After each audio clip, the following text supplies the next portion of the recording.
amantanis amanuu baattanis wayyaaniin karaa irratti baatee daawon jechuu caalaa waan na gammachiisu tokkollee hin jiru. Bara gadaan faallaadha qalaal. Wayyaaniin amma dura daawonnii fi hiriiraan hin beekamtu. Har'a garuu daawon jetti karaa deemte daawon abiyyi jechuu eegalte kana arguu caalaa waan nama gammachiisu hin jiru. Ilmaan Oromoo hagam akka booyaa turan, hagam akka boochisaa turan. Maaliif akka kadhattuu karaa irratti baanee daawon jechaa akka turre. Akka nama gartee ilmaan yatiimaa kan akka waan nama uummata waa nyaatu hin qabne tokkotti baanee karaa irratti iyyaa turre. Har'a gadaan faallaa ta'ee wayyaaneen karaa irratti baatee daawon jechuu arguu caalaa waan nama gammachiisu hin jiru. Abbaan barbaadde amantee amanuu baatte ani gammadee jira. Wayyaaneen karaa irratti baatee daawon jechuu. Tokko hin jira tokko. Wayyaanee hojii dhaabattee kan daawon jettu jirti. Waan kaleessa taate hunda irraanfattee har'a jibbaa mootummaa sanii qabduuf qofa wayyaanee duuba ka dhaabattus jirti. Hin deeggaroon kana durallee isinii meeraan. Abbaan barbaadde waan barbaadde jetti malee warra kalee nu xaragaa ture san itti kolfa malee irra hojii dhaabadde daawon hin jedhu abadan. Maa milinik nan bulchine mukaan abiyyii miti. Diinuma. Isan amma jara deeggaruu habaadhu iyyuu malee wayyaanee kaara deebi'anii daawon godhachiisuu isaanii itti gammadaan. Sinii galaa. Kanan jechuun barbaadaa egaan daawwattoota hordoftoota keenya akkam nagaa keessanii nageenyi kokkaan jaalalaa fi kabaja bakka isin jirtanii isin haadha qabu jecha. Egaan akkuma argitan kana gadaan faalladha. Barri tokko bara gammachuuti, barri tokko bara gaddaati. Rasaasni guyyaa kaleessaa ilmaan Oromoo fixaa ture har'a deebi'eetiniin isaan nyaataa jira. Rasaasa isaan ilmaan Oromootiif qaran har'a isaanitti faca'aa jira. Egaan gadi fageenya waa'ee isaanii kanarraa fi wantoota torbee kana keessaa fi guyyaa har'aa fi kaleessaa ta'amirra dubbannaa amma xumura qophii keenyatti teettanii akka hordoftan abdii isinirraa qabna.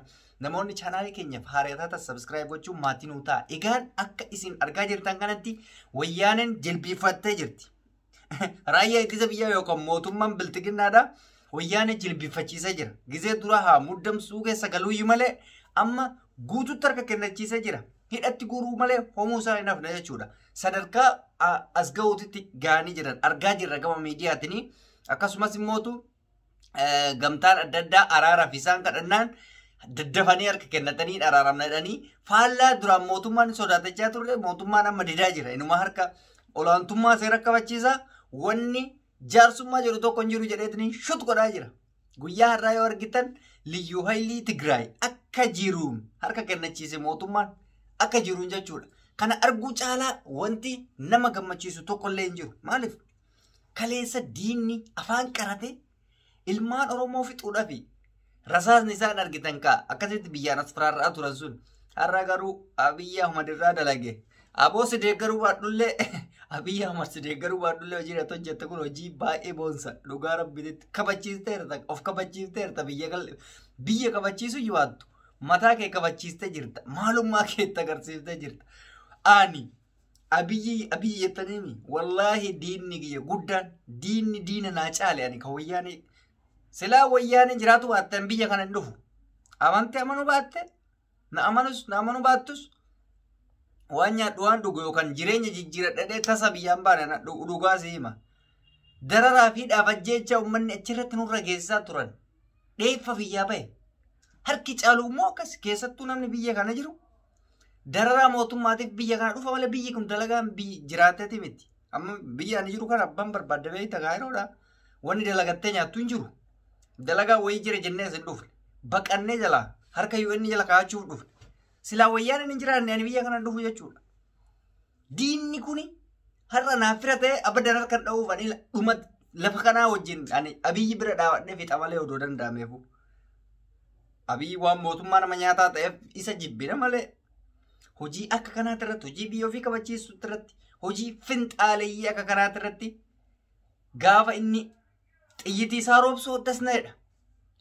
Warri biyya alaa kana jirtu immoo tokko maqaa Oromoo dhaataa maqaa Jawaar dhaataa TPLF yookaan wayyaanee hojii aluulaa Salamoon afaan Oromootiin hiriira yaametiin hiriira hojii baatti. Kan akkanaa kanan deeggaruun wayyaaneen diina Oromooti.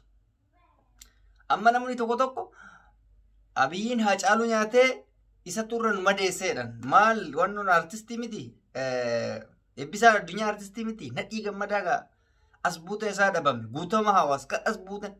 Jara keenna dhugaa yoo dubbanne. Kunis mootummaa nama nyaataadha. Sunis mootummaa nama nyaataadha. Nyaatan sirriitti nu nyaate garuu wayyaaneedha. Diinagdeen nu cabse. Gootota takka lama hin jedhamne. Bar qeerroo 5,000 waliin inni jedhame suni.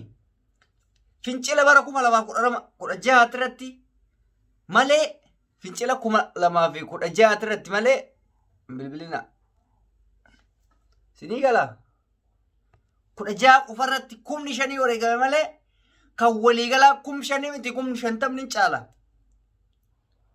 Oromoon xiqqaan biyya hin baqanne. Oromoon xiqqaa biyya ani jiru kana keessatti yoo yaadattan 2016 keessa ilmaan Oromoo nama 350tu bishaan keessatti dhimdhime isa baqa isaatiif jecha isa jalaa baqatuuf Awurooppaa deemna jedhanii bishaan keessatti dhimdhiman. Biyyoonni isaan ittiin dhumin hin jiru. Saharaa Suudii kana keessatti namni hin du'in hin jiru. Namni Saharaa Suudaan kana keessatti hin du'in hin jiru. Wanti wayyaaneen nu goote tokko lama miti. Abiyyi ganaadha. Ganaa nu gochuuf deema malee nu hin goone dhugaa isin hima. Isinii galaa haqa dubbatuun akkana. Kanaaf raayyaan ittisa biyya tarkaanfii inni fudhate kun sirrii jira. Shana jira isiniin jedhee akkatti dhahee daangaa hunda qabee jira. Warwaata eenyumaa yoo irra kanama warwaata jiran. Nageenya barbaannaa waan taateef jaarsummaa harka fudhannee jirra jedhan. Abiyyi dideera immoo ajaa'iba isinitti hima. Hanga jilbiifanchiisee lafa kanarra oofutti harka kennachiisu malee dhiisaan jiru Abiyyi Ahmad. Sirrii jira. Itti muddibboo. Itti muddi siin jedhe rasaasni kee Oromoo qofa dhahuu hin qabu. Dhahi jarallee. Haqa jirutu kan. Wayi nu dhiisaan jiru badinillee nu dhahuu jira. Nuti immoo maal nu qofa maaliif dhaha? Xaraki. Hundatti sii balleessi. Sinii galee? So Tigraay ani akka amma jilbiinfattu kanatti hanga dhumaatti jilbiinfatu caalaa waliin gammachiisu hin jiru jechuudha. Injifatamtee jirti. Harka kennattee jirti. Finxil jechuu sun. Isumaa yoo du'aan gotti kan deebitu taate hillikii nutti baate isin hin beektan. Nu baratteerti kaadhe. Harki isaanii nu bareera bar. Waan abbaa Tsaayyee nuun jechaa ture fa'a dagattanii. Uummata Oromootan halkan takkaan dhaamsuudha nuun jechaa ture bar. Uummata gowwaa kana nuun jedhe. Inni tuffate sukkaara kenna nyaataa sukkaara kenna saama. Wani nuun jechaa ture guddaadha. Gaafa deebi'ee gaafuma Abiyyi kanaafuu gammadaa turre san wayyaaneen nuun gammanne. Oromoo waan taaneef nuu gammaduu didan. Guyyaa san dhiisika Abiyyi ammaa laalina. Abiyyi amma bade kana laalina. Abiyyi gaafa nu macheessee bichuu koo jechaanii turre san gaafa dhugumaan haqa dalagaa ture san maa nuu jaalatuu didan. Ila wanni isin beekuu qabdan. Gaafas maa nuu jaalatuu didan. Hin gowwoomina baru rakkinni kenna kana. Isa gaafa nagaya halaallu mee amma deebine ka amma inni bade kana osoo hin taane isa gaafa nagaya gaafa inni nagaa qabu san Oromoon nun bulchu jedhanii maanu tuffatanii gama jalaatiin wal ijaaraa turan.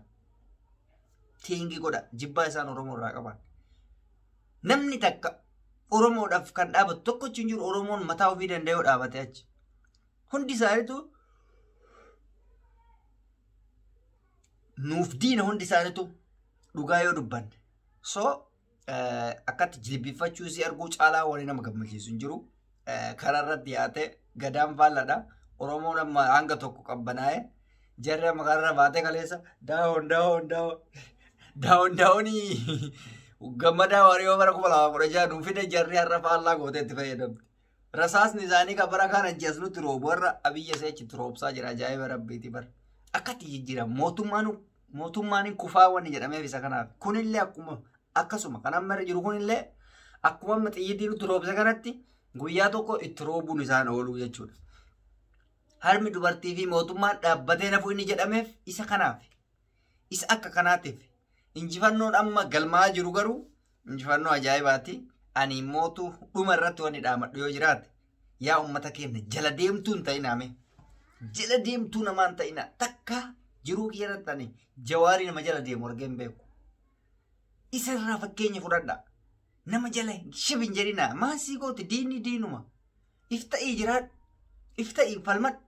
ifta ittiin mirga kee kabachiisi malee kana jala deemtee diina kennaa fira maali aboo nutu diina samitti dha'e nurraa dhiisaa gaa waan akkana wanni diina kennaa fira jedhu wayitu hin jiru diinni nu diinu wayyaanes taate biltiginnas taate kana biltiginnaa yoo jedhu gaa dubbanne maali ummata mililikkan ummata Tigree kan takka majarri lamaan nu diin kana bara doo sirreeffannee sirreessuu dandeenya osoo dhuguma tokkummaan jiraate takkaan sirreessitaa takkaan kuffista sinii gala amma mootu koottataniin akka beektan biltiginnaa taate jedha haayni haqa yoo dubbatu namni silaa hin jaalattani nuti biltiginna irraa dantaa hin qabnu garuu wayyaanee jilbiiffattetu har'a nu gammachiise dhiiga namni si arrabsu nama akkamiiti beekta nama bara wayyaanee san takka ergamtuu ture takka ammootu waa takka waa'ee wayyaanee kanaa nama hin beenetu wayyaanee deeggara jala fiigee beekta wanni siin nu goote waan guddaadha garuu jireenya baqaattiif nu saaxiltee barmoota malee badhetti nu darbitee carraa akkanaatiif nu muudde jechuudha isin yoo gale yoo kasammuu qabaattan taate yoo namni dhuguma 16 fi 17 keessa 15 keessa fincila keessa seenuu waatullee ijaan arge jiraate har'a wayyaanee dheetini nurratti faarsu wayyaaneen diina jabaadha diina jabaadha dhugaa rabbititti bakka takkatti nu fixaa turan isin hin beektan malee seenaa gaafadha duraanirra hanga irraatti aangoo kan akka isaan itti qabatan wajjin falmineetiniin nu keessaa nu darbatte guyyaa san isin hin beektan seenarraa dhageenya soo kana isiniin jechuu barbaada wayyaaniin jilbiiffattee jirti raayyaan ittisa biyyaa olaantummaa isaa qabachiisaa jira jaarsummaa onni jedhu wayituu hin jiru jedhamee jira egaan daawwattoota hordoftoota keenya wal gorfachuudhaaf kana hunda dubbanne yoo waan balleessine qabaanne egaan of kolchaa isiniin jenna amma xumura keenyatti yoo teessaniin hordofaa turtan galatooma isiniin jenna namoonni chaanaalii keenya faariyaa taatan subscribe gochuun maatii keenya ta'a isiniin jenna turtii gaarii